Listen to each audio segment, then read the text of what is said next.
All right, welcome everyone to a case study in ad quality. I'm honored to have my friends from NPR here to talk about ad quality and their particular story about, well, again, where they were to where they are now, and how addressing ad quality issues has allowed them to make more revenue, allowed them to address a lot of concerns that their company had about their digital strategy. And it's always great to talk to Brett and Sabrina. Can you guys introduce? I'm terrible with titles and things like that and what people do. So, Sabrina, why don't we start with you? What is it that you do? I do. I am on the ad operations team at NPR. My title is quite a mouthful. It is Ad Operations and Programmatic Ad Technology Manager. That is a long title. I think I had one that I thought was pretty long, but I think you may have the longest. That's pretty good. Yeah. Word Brett. salad. Brett.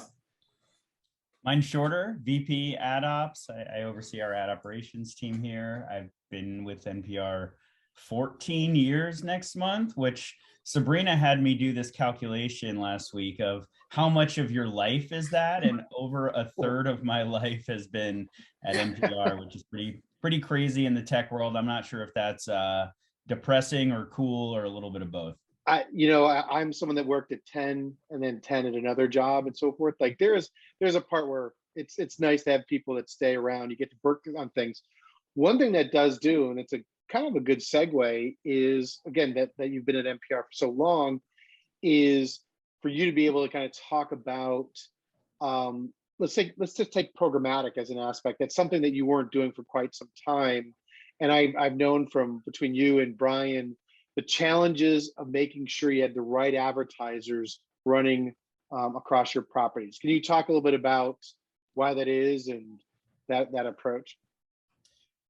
Yeah, so I guess to go way back, I mean, when I first started, display was being bought mostly directly, right? If you wanted to reach someone with to promote a concert, you would go to NPR Music. If you wanted to reach C-level people, you would buy in our business topic.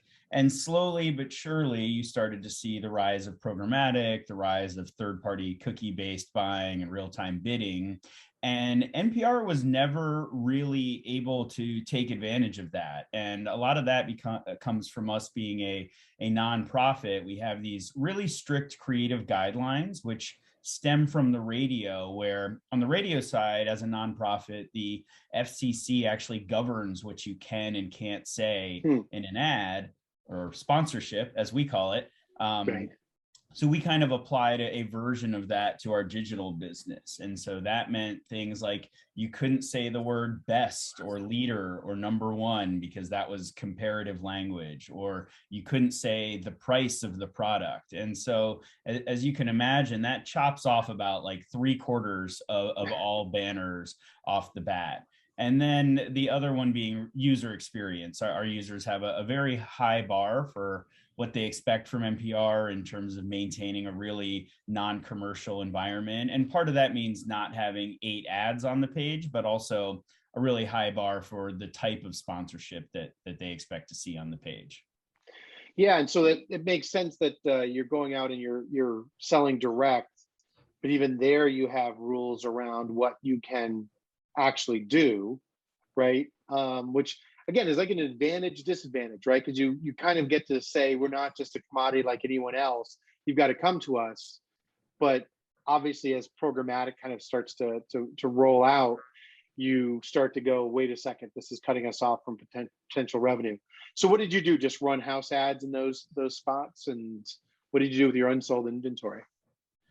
So for the longest time, yeah, you would get a lot of banners for Nina Toten bags and various house stuff and promoting different series and things like that. But we had kind of that overwhelming amount of inventory going towards that, way more than you could ever need. And eventually we did start to do programmatic, but I think it was unlike how anyone else would really do programmatic. So I think if you think of real-time bidding as this like fire hose of demand that is pouring onto your site, and you're kind of blocking and deflecting the few things that you don't want, whether that's categories, maybe gambling or vaping or something like that, or specific brands that might be in the news that you might not want on your site at that point. But it's very much a defaulting to everything's coming and you're choosing what you don't want.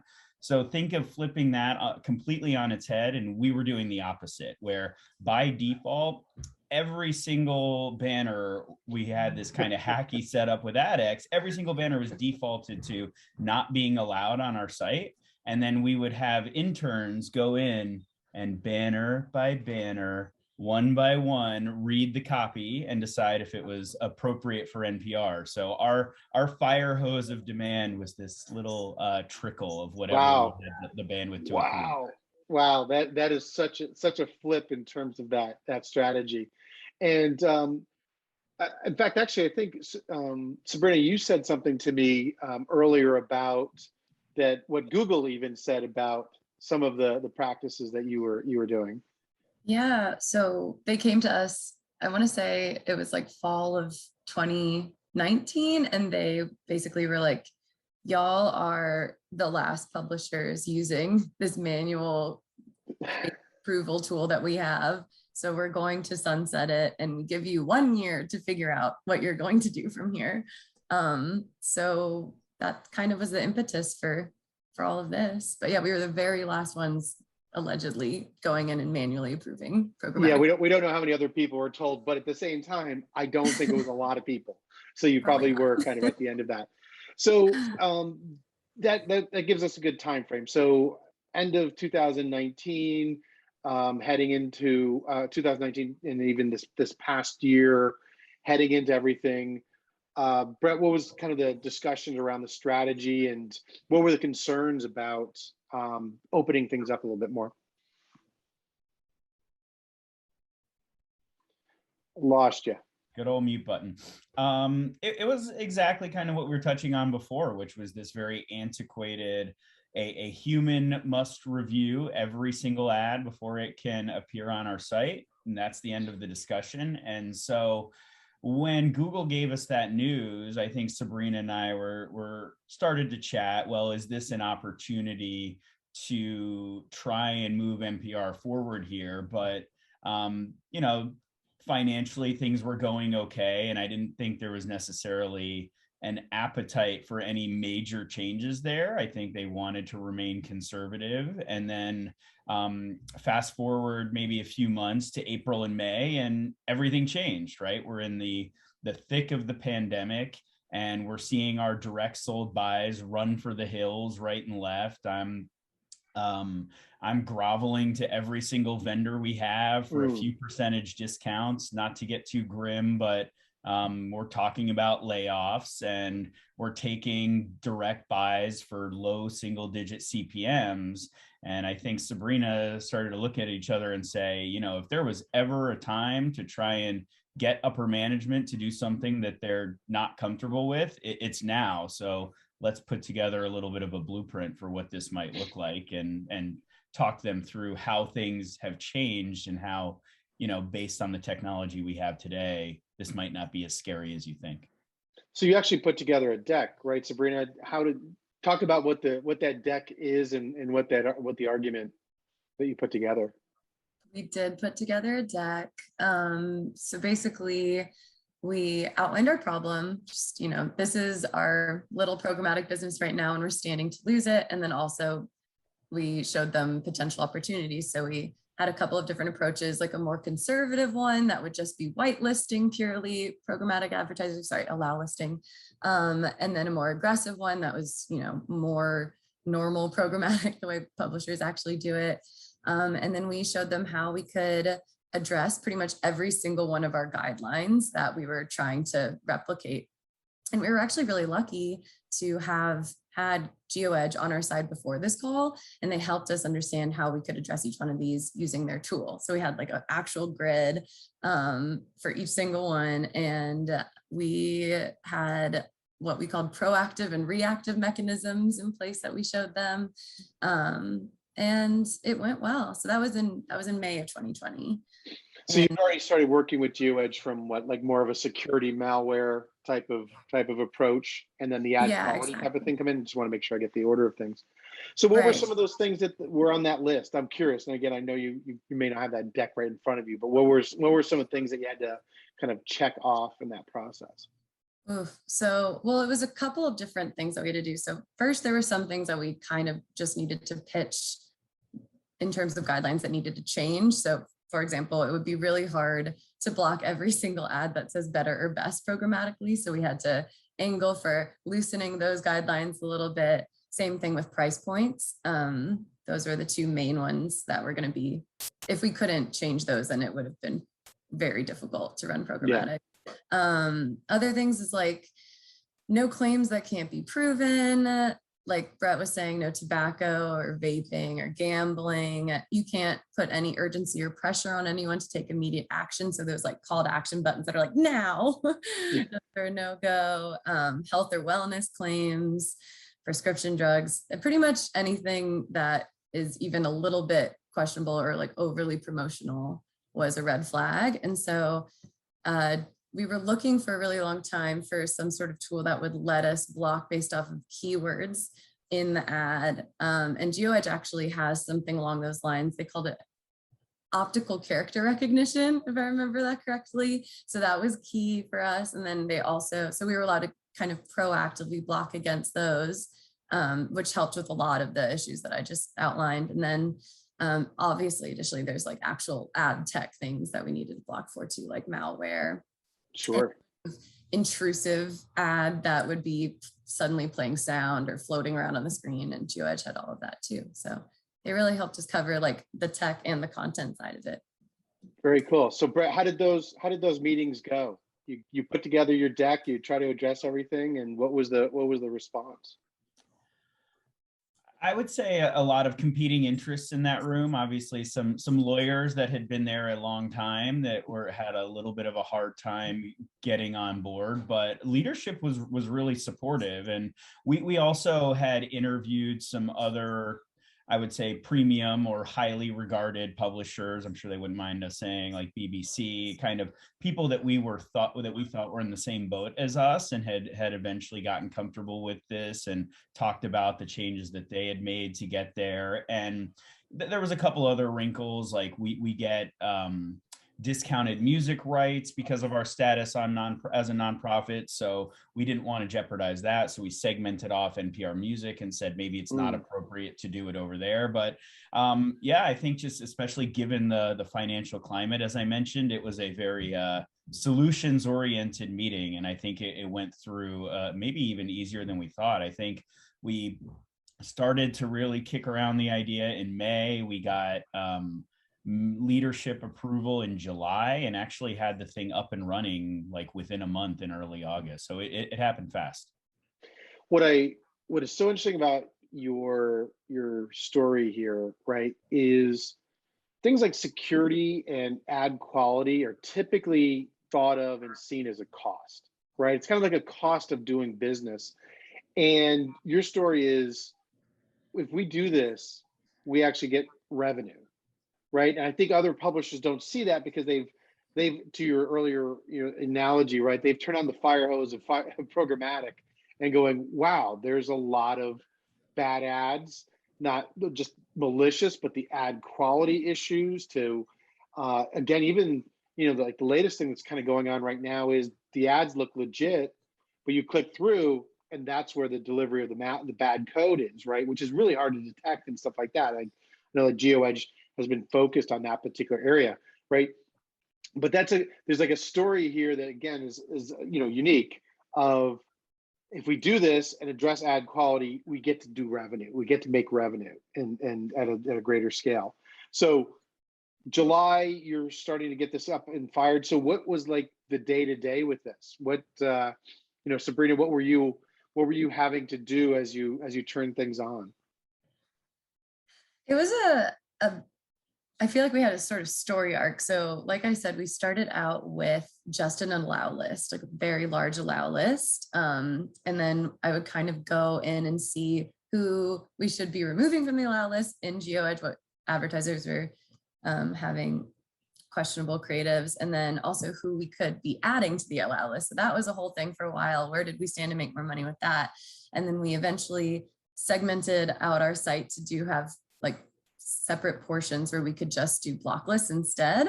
And then we were able to make the pitch based on how those sections of our site were earning for us versus the allow list side.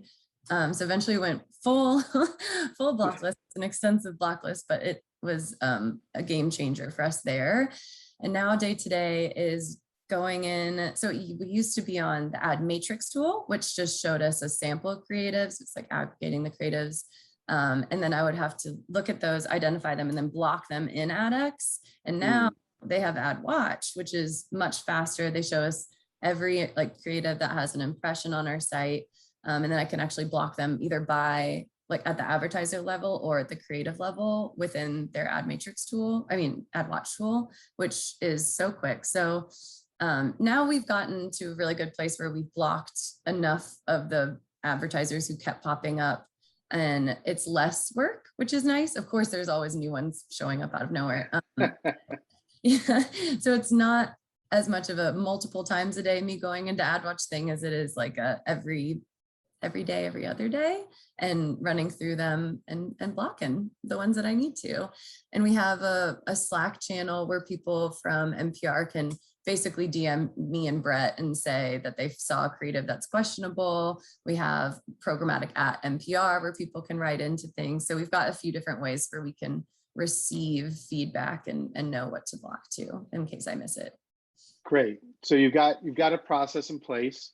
You got the technology in place that's helping you with that. And I guess, and what has been, have you seen the revenue? Is it starting to pay off? Is what, I guess also maybe I'll rephrase the question. How is management now, since July in terms of what you've been able to do with this? How is management? Brett, do you want to tell me how management is? Yeah. They're elated. I won't go into too many financial details, but I will say the old ways with our intern approving the creatives, it was about a $5,000 a month programmatic business, which is not good if you're flowing 100 million impressions or more of unsold inventory per month. And yeah, now it's a 7-figure business for us. I think Sabrina and I were flying a little bit blind in terms of eCPMs, and with our really narrow creative restrictions, if we could really get to the same levels as some of our other partners. And it's a work in progress. I mean, now we're in the boat of trying to, we don't do pre-bid or header bidding. We only run it through AdX. So our next step is we're exploring onboarding some SSPs through their open bidding program, Google's OB program. But we feel like we've turned in a really good first year, 7 figures for, again, a business line that was barely cracking 100K before. And yeah, everyone's really excited because on the one hand, we're making the money. And on the other hand, I think just as importantly, we haven't really seen a lot of complaints from a UX standpoint. I think the average user or listener can't really tell the difference, which is the sign of good programmatic, right? Yeah, that's great. That's great. And it's what I also like about where you're going with this, right, is that to add additional SSPs into the mix and get that demand, which, I'll tell you right now, your CPMs will go up once you add that level of competition, which is great, right? But unless you are managing the ad quality outside of that, right? In other words, again, where GeoEdge sits on the page, you'd be back to logging in all day, every day, Sabrina, just to to manage the multiple SSPs, right? So the idea of having a tool that can sit there and have visibility across that, I think is a great kind of approach to it. And I think that's great. What a great story in terms of, again, like doing programmatic, going into it kind of eyes wide open about what you could expect, but having a partner that could be able to protect you from some of those things and address some of the concerns. Again, that's the one thing about ad quality is the line of what someone thinks is a good ad it's so different across them. And Sabrina, you brought up the the wording in the ad, right? I haven't really thought about the wordings of the ads before, and any of my blocking of things, just who it was, right? But that's the line, so you have to be able to address that, and that's pretty cool. Yeah, we kind of think we covered everything, because you kind of mentioned, Brett, the success metrics, right? Which were obviously substantial revenue when you needed it, and will always need it. It's always good to have. To two, addressing the particular issues and not getting user complaints, right? Which I think is a good line, and looks like you're going to be doing more. Have I missed anything in this particular story that that we should make sure to embark, impart to others? I guess one little anecdote that was interesting was around January 6th, where we got this kind of influx of riot gear ads, where I think a lot of people were targeting based on the content that we were covering the incident. And I think people aren't discerning between people that are that are now going to go into doomer prep mode and people that just want to be educated. And so there was definitely kind of this mad scramble around being in GeoEdge almost hourly at that time, because it was one of those things where just new brands kept coming, different kinds of riot gear. And it was a real success story for us, how nimble we could be and how quickly we could react with the technology we had. I think that goes to something of a trend that I'm seeing is there's protecting against malvertising and malware is just a cost of doing business. You have to do it, and you have to do it well, right? Because if you do it poorly, you pay the price. But then there's this kind of ad quality level of obviously keeping out the bad ads, and flooring to the way that you check things, I think is interesting.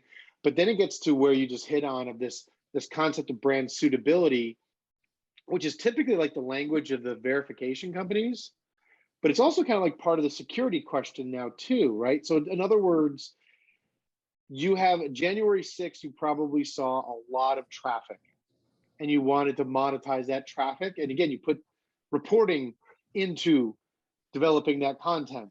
So you want to get paid for that.